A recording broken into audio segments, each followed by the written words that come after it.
I want you to start by picturing something, something really mundane. Okay, I'm with you. Like Or what? like a text design, just standard black and white. It just says grace and mercy. Right. Nothing fancy, no bells and whistles, just flat black letters on a white background. Got it. Yeah, I can see it. I mean, it's the kind of file you'd see a million times a day in a print shop. It's the bread and butter of the industry. Exactly. Now, in the world of apparel printing, specifically direct-to-film or DTF, that is usually where the story ends. Yeah. For those of you listening who might not be, printing T-shirts in your garage, DTF is basically where you print a design onto a special film, put some powder on it, melt it, and then heat press it onto a shirt. And it's great. I mean, it's efficient. It's completely taken over the industry. But the result... It is flat. Right. It's smooth. It feels a little bit like plastic sometimes. Functional. Gets the job done. Yeah. But in an industry that is obsessed with texture and weight and that tactile feel, flat is basically a polite way of saying cheap. Or at least commodity. It's exactly. Commodity. And that actually brings us to the mission for today's deep dive. We are looking at a stack of material from a creator named ErastusSnorweah. And he is essentially declaring war on that flat, boring DTF look. He really is. But here's the twist. He isn't telling you to go out and buy a $20,000 embroidery machine. Right. He's not telling you to learn how to screen print with puff ink either. No. He's not talking about hardware at all. He's talking about a fundamental shift in production logic. Which is fascinating. It is. Because we're moving from a world where texture is defined by needles and thread and heat levels to a world where texture is defined entirely by software. Specifically by AI. Right. By AI and what he calls the Apparel Effects Engine. I just love that name. The engine. It's a great name. It sounds so mechanical, like a physical motor you'd bolt onto the side of your printer to make it run faster. But when we actually looked at the documentation, that's not what it is at all, is it? Not even close. It's digital alchemy. The engine is actually a curated library of about 52 highly specific, massive prompts. Just prompts. Just prompts. Erastus describes it as a way to manipulate image generation models. So instead of buying a machine to sew a patch, you are using these prompts to trick a computer into generating an image that looks exactly like a sewn patch. Right down at the stray threads. Stray threads, the way the light hits the fabric, all of it. This is what really grabbed me during our research. We are talking about taking a digital file, running it through this engine, and getting a result that looks like a physical object, all before a single drop of ink hits the shirt. It's a total paradigm shift. So let's unpack the lab he's working in, because if I'm listening to this at home, I'm probably thinking, okay, do I need a supercomputer for this? Do I need to learn to code? Surprisingly, no. In the source material, Erastus talks about using a few different platforms to run these prompts. He mentions Hicksfield and Nana Banana as his testing grounds. Nana Banana? Please tell me that's a real tool. It is in this context. The names in the AI space are getting pretty colorful, to say the least. Clearly. But he also mentions the heavy hitters we're all familiar with. He talks about ChatGPT, as he pronounces it, and Gemini. So the tool itself doesn't matter as much. Exactly. The specific platform seems way less important than the input. The engine is effectively the code, the language, that you feed into these systems to get the result. Okay, so walk us through the workflow. I have my Grace and Mercy file. It's flat. It's boring. What do I actually do? It's a process known as image-to-image generation. Okay. You take your flat input file, that black text, and you upload it to the AI. Then you paste in one of these massive detailed prompts from the engine. And the prompt does the heavy lifting. Right. The prompt essentially tells the AI, look at this image, keep the text, keep the shape, keep the layout, but reimagine this image as if it were made of, say, gold foil or leather or embroidery. And the output isn't just a basic color change. It's a completely different material reality. Precisely. And this is the key insight for anyone on the business side of things. The value proposition here is about adding edges and dimension. Which you usually can't get with DTF. Right. Erastus is very clear on this. The goal is to stop printing designs that look like stickers, which is the main criticism of DTF, and start creating premium looks that upsell. You are trying to trick the eye. Yes, you're tricking the eye into seeing depth where there is technically none. Because it's strictly visual. You aren't actually adding physical thickness to the print, right? Correct. It's a trompe l'oeil, a total trick of the eye. You're printing shadows and highlights that simply imply depth. Let's dive into the first effect he shows off, because this one really seemed to get him fired up. He calls it the chenille patch effect. Oh, the chenille patch. So visually, Think about a high-end varsity jacket. Okay. You know those big fuzzy letters on the chest? Technically, that's called chenille embroidery.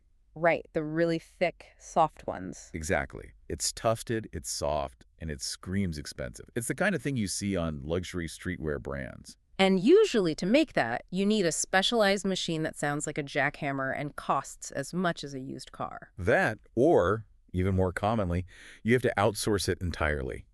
You order custom patches from a manufacturer, often in China, Which takes forever. and you have to meet minimum order quantities. Maybe you have to buy 50 or 100 of them at once. You pay for shipping, you wait 3 weeks, and then you just have to hope they spelled mercy right. It's a logistical nightmare for a small shop that just wants to make 1 or 2 hoodies. Total nightmare. So Erastus takes his flat Grace and Mercy text, runs the chenille prompt from the engine, and what happens? The transformation is honestly wild.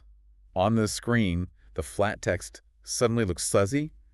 The AI generates these distinct, tufted loops. It looks like real thread. It really does. Yeah. And it adds shadows around the edges, so it looks like it's sitting on top of the background rather than painted flat on it.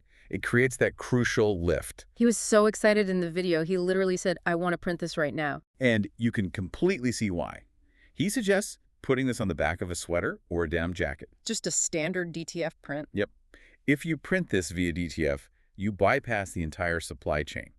You aren't stitching anything, you're just pressing a flat image. But the illusion works. Because the shadows and textures are so perfect, the person standing 3 feet away thinks it's a $50 patch. It's essentially fake it till you make it, but the fake looks so good it might not even matter.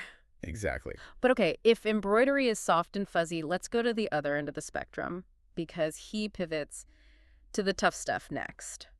Leather. Ah, yes, the genuine leather patch effect. This one blew my mind.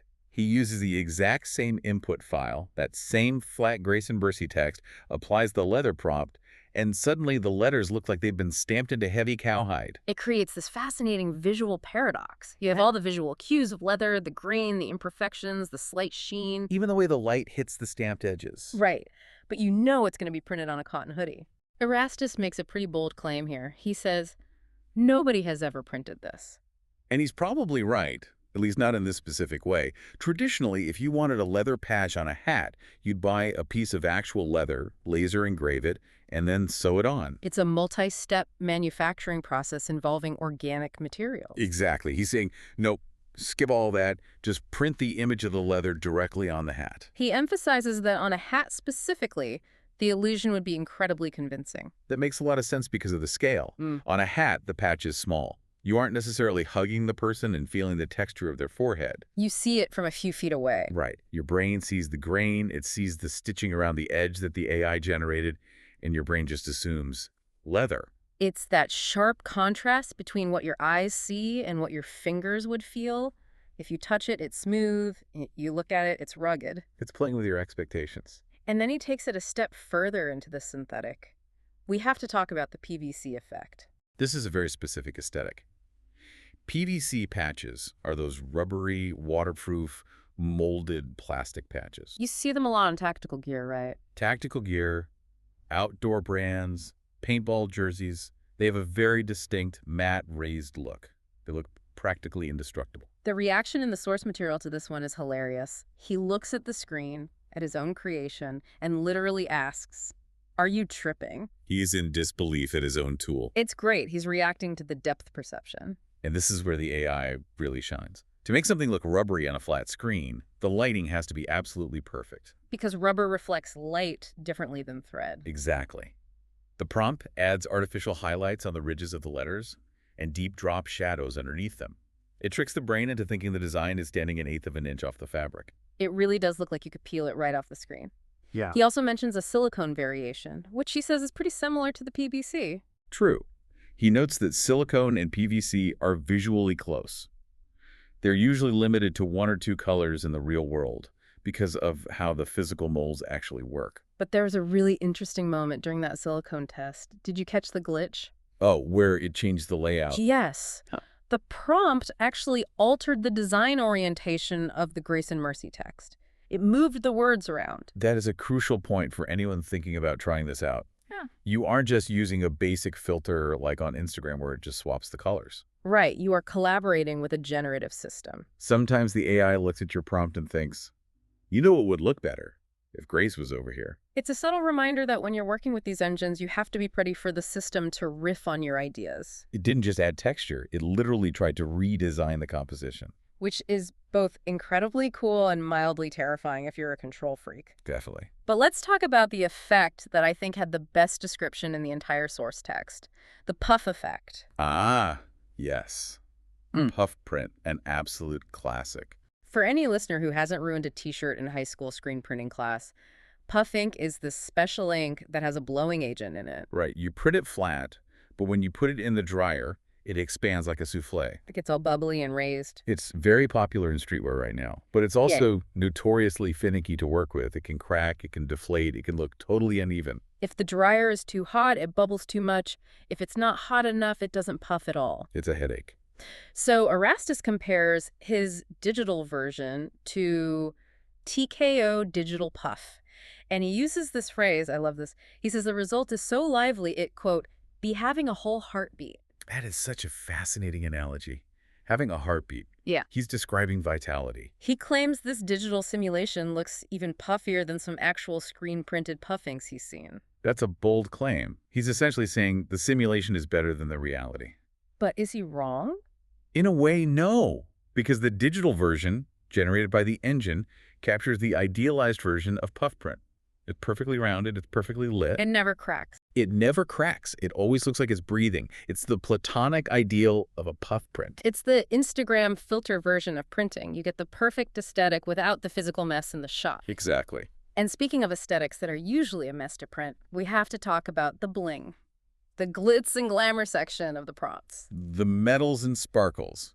This is where the technical limitations of traditional digital printing usually hit a massive brick wall. Right. He shows off a gold foil effect that he describes as sweet. He talks about how it really pops on the garment. And the silver, too. But the glitter, he had a very specific way of describing the glitter. The glitter is glittering. The glitter is glittering. It sounds tautological, but if you've ever tried to print a digital picture of glitter, you know exactly what he means. Usually it just looks like sad gray noise. Exactly. And this brings up a crucial business implication that Erastus really highlights. Standard digital printers. The ones using CMYK ink, which stands for cyan, magenta, yellow, and key black. Right, the standard ink setup. They don't have shiny ink. They can print yellow, but they can't print metallic gold.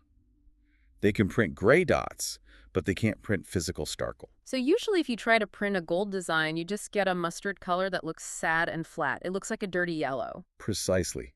But these prompts in the engine create the illusion of shine through high-contrast lighting and reflection rendering. It goes back to that trompe-l'oeil effect, that trick of the eye. And he argues that this method simulates the effect perfectly for sales. That's a huge point, because if you are selling t-shirts online, the customer isn't touching the shirt when they buy it. Right. They are looking at a photo on their phone screen. And on a screen, the digital glitter looks indistinguishable from the real thing. Maybe even better, because it catches the artificial light perfectly every single time. If you sell the item based on the visual pop, this method delivers that without needing specialized foil presses or glitter inks that get absolutely everywhere in your shop. It solves a massive pain point. So let's zoom out a bit. We've got faux leather, faux embroidery, faux gold, faux puff.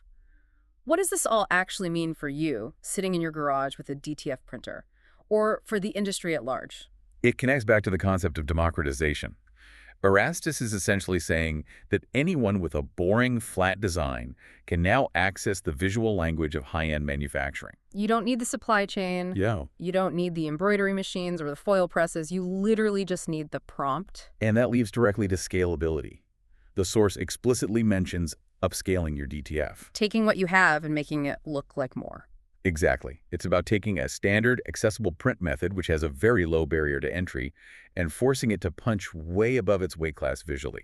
You are selling a premium aesthetic using a commodity production method. And it feels so accessible. He keeps mentioning that these effects are available via the engine links or just by commenting on social media. It feels very community-driven, like sharing the secret sauce. It really is. It's knowledge sharing that actively disrupts the traditional hierarchy of apparel making. Think about it. You used to need a factory to make a PVC patch. Now you just need a subscription to an AI tool and a decent printer. It completely levels the playing field between the garage brand and the luxury brand, at least visually. It's a huge shift. So we've gone from a simple black and white text file to a whole wardrobe of leather, gold, and embroidery, all without changing a single drop of ink or buying a new machine. That's the summary right there. The barrier between flat print and textured manufacturing isn't just blurring anymore. It's being erased by AI prompting. It's wild to think about, looking at these designs, especially that PVC one that looks so real, he thought he was tripping. It really makes you wonder about the future of fashion as a whole. It does. It raises a really important question about where value actually comes from. Is the value in the physical material, or is the value entirely in the aesthetic? Right. And I want to leave you with this thought today. If you can print a texture that looks so real, it has a, quote, heartbeat, does it actually matter if it's just ink on a flat surface? That's the million-dollar question. At what point does the digital illusion become more valuable and honestly more versatile than the physical material itself? It's a question of perception versus reality. And right now, perception is definitely winning. Next time you look at a cool patch on a jacket, you might want to look a little closer. It might just be a ghost in the machine. Thanks for going on this deep dive with us. Always a pleasure. See you next time.